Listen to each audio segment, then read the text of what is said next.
Dozens of Democratic lawmakers are planning to boycott the upcoming State of the Union address. According to coverage from CBS News and The Hill, several members of Congress have publicly stated they do not intend to attend the president's speech, citing political objections and protest. Here is what is confirmed. Multiple Democratic lawmakers have either announced they will skip the address or are signaling they may not attend. Public statements attributed to those members frame the boycott as a form of protest. There is no indication that the boycott prevents the speech from proceeding. The State of the Union is constitutionally required to be delivered, but attendance by individual members of Congress is not mandatory. What remains unclear tonight is scale and coordination.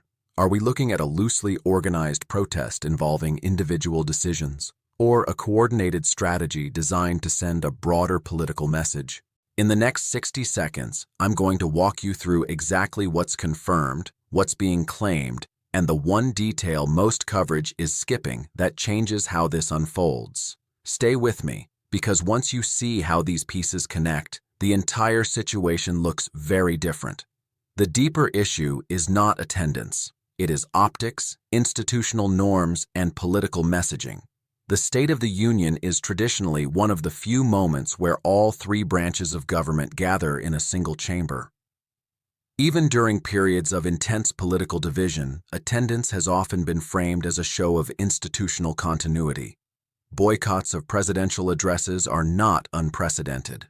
Lawmakers from both parties have, at times, chosen not to attend for political reasons.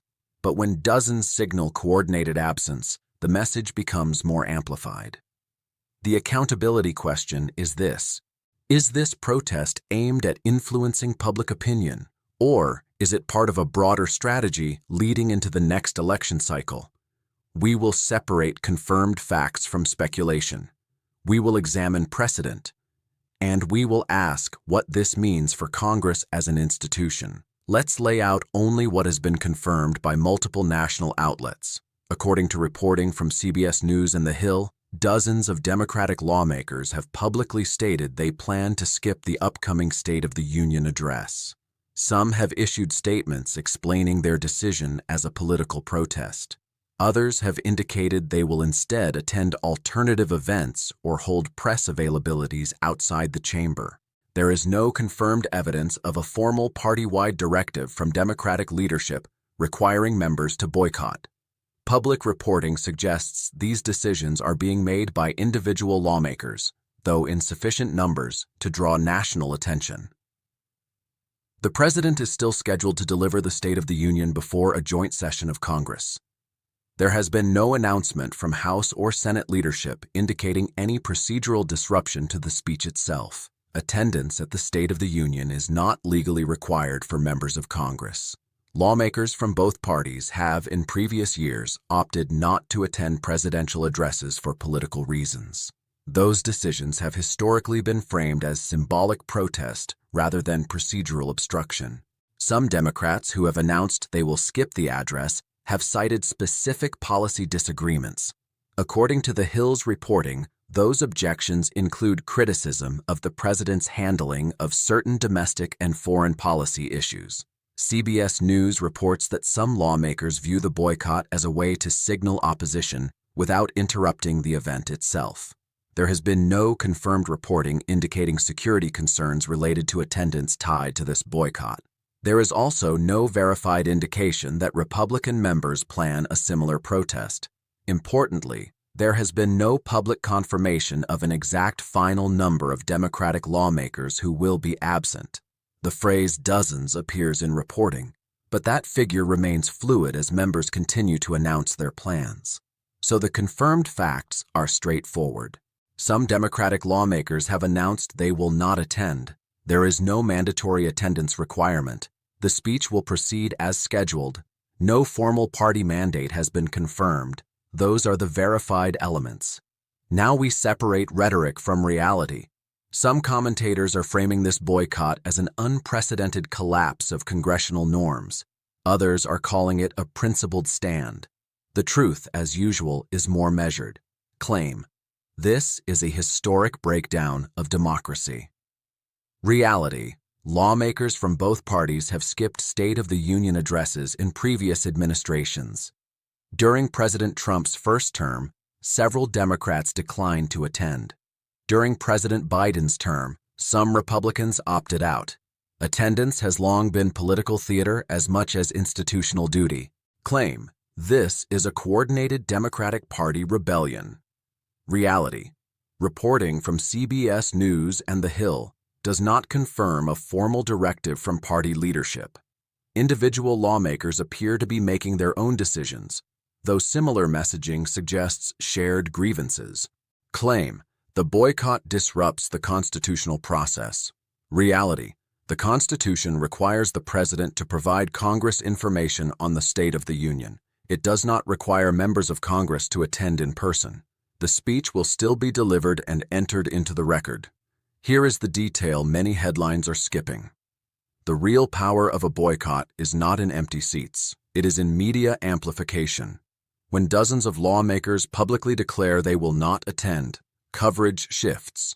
Instead of focusing exclusively on the speech content, attention divides between policy proposals and political protest. That may be precisely the strategic calculation. There is also a messaging contrast to consider.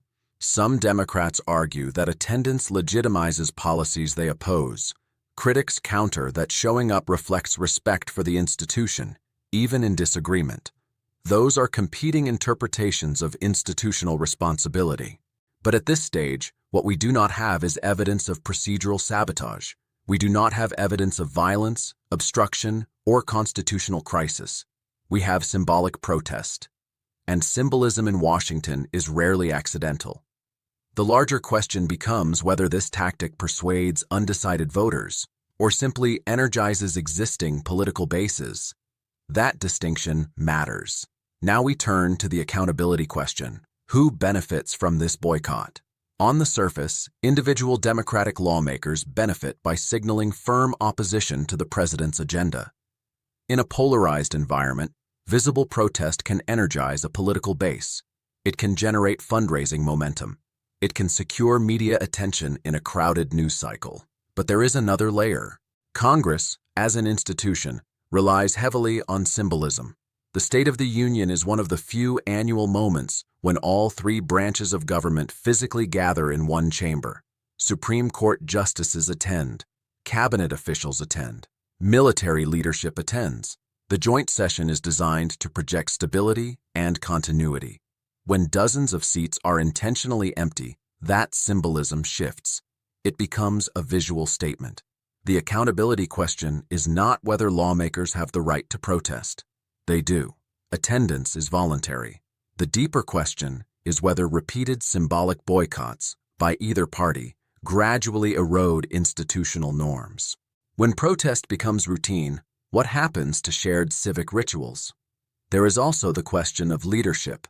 If party leadership did not formally coordinate this boycott, are they quietly allowing it to unfold?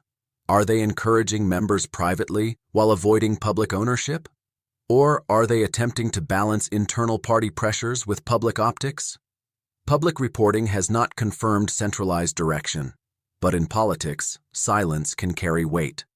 On the other side of the aisle, the president may also benefit. Empty seats can be framed as partisan obstruction.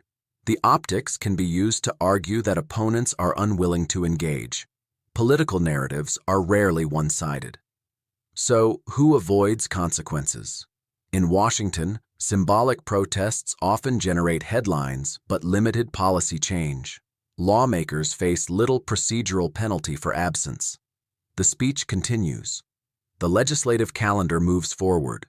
The real consequences, if any, are electoral. If voters interpret the boycott as principled, it may strengthen those members politically. If voters interpret it as performative, it could carry costs. That calculation is the core power dynamic at play. For most Americans watching at home, the immediate question is simple. Does this boycott change anything in their daily lives? In direct policy terms, no. The State of the Union will still be delivered. Legislative proposals will still move through committees. Votes will still be scheduled. A boycott does not halt appropriations border policy, tax debates, or foreign aid packages. But indirect effects matter. When elected officials visibly disengage from shared civic moments, public trust can shift. For some voters, skipping the speech reinforces a perception that Washington is irreparably divided. For others, it signals strong resistance to policies they oppose. Trust in Congress has hovered at historically low levels for years. Symbolic gestures, whether applauding enthusiastically or staying home entirely, contribute to how institutions are perceived. There is also the financial layer. State of the Union addresses often preview budget priorities. Markets react. Advocacy groups mobilize. Lawmakers respond with counter-proposals. If the story becomes less about policy substance and more about partisan protest, voters receive less clarity on what proposals actually mean for taxes, spending, or regulation. And that affects households. Families want to know, will costs go up? Will benefits change? Will regulations shift? A boycott does not answer those questions. Instead, it reframes the event as political theater. There is another long-term impact to consider. If both parties increasingly normalize boycotts of presidential addresses, the shared space for national messaging narrows. The State of the Union becomes less about unified institutional presence and more about base mobilization. That may energize core supporters, but it can also deepen national fragmentation. Ultimately, the public impact depends on interpretation. Voters will decide whether this moment reflects principled dissent or partisan spectacle. And in a polarized cycle, perception is often more powerful than procedure. According to multiple national outlets, dozens of Democratic lawmakers have publicly stated they plan to boycott the upcoming State of the Union. There is no confirmed mandatory party directive. The speech will proceed as scheduled. Attendance is voluntary. What remains uncertain is scale and consequence. Will the number of absent lawmakers grow? Will party leadership formally endorse the boycott? Will the president address the empty seats directly? Those are the watch points. This moment is not a constitutional crisis. It is not procedural sabotage. It is symbolic politics in a polarized era. But symbolism matters in Washington. The State of the Union is one of the few annual events designed to project institutional unity, even amid disagreement. When that unity visibly fractures, it becomes part of the political narrative. The deeper accountability question is whether lawmakers view civic rituals as obligations of office or optional platforms for protest. And that question is not confined to one party. In recent years, members of both parties have used absence as a message. If that pattern accelerates, the long-term effect may be less about one speech and more about how Americans perceive the health of their institutions. For now, the confirmed facts remain measured. Some lawmakers will attend, some will not. The speech will proceed. The political interpretation will unfold in the days that follow. We will continue to separate verified reporting from partisan spin. Subscribe for updates. We follow the facts.